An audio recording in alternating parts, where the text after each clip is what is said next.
This segment brought to you by Sure Crop, liquid crop nutrition delivered right to your farm. The biggest thing that's changed in our market situation, I think, right now, or at least the latest source of uncertainty, is this feed market situation. So we have a lot of questions this year. It's a very unusual year in terms of we don't even know how many acres of corn we have, let alone what the yield's going to be. We know it's going to be smaller crop than we thought, as little as 3 months ago. There's a lot of uncertainty swirling around now. That plays back into feeder cattle markets in particular. And so that's going to be an issue we have to watch going forward. In the Southern Plains, I'm beginning to hear stories now that some of the feedlots are beginning to switch out from corn-based rations to either grain sorghum or wheat or some combination of those. We've had a fair amount of feed wheat sitting around for a couple of years in the Southern Plains. It's been hard to work through those supplies because corn has been really cheap. And so we may finally be at a point where that's going to come in. That has a couple of implications, obviously, for these feedlots and managing their own cost of gain.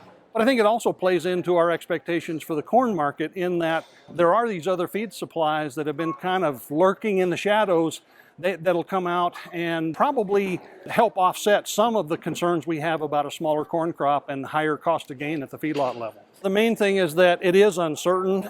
It can have impacts. In fact, it is having impacts, but most of those are kind of what they are right now. But we really need to pay attention to this stuff because going forward, it can get better, it can get worse. And we just don't know. So you really can't let those out of your mind at this point until we see some resolution. And there's so many of them. They're all over the world, really, in terms of the things that impact beef markets. So North American situation, the Japanese situation, the China situation.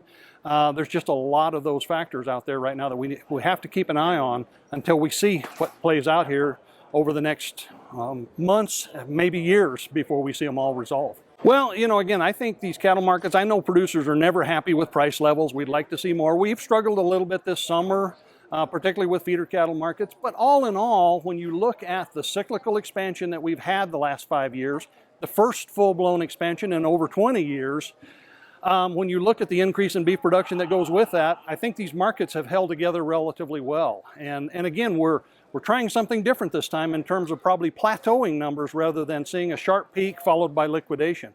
We don't need to be liquidating. I don't think there's a lot of economic signals out there for producers to change what they're doing.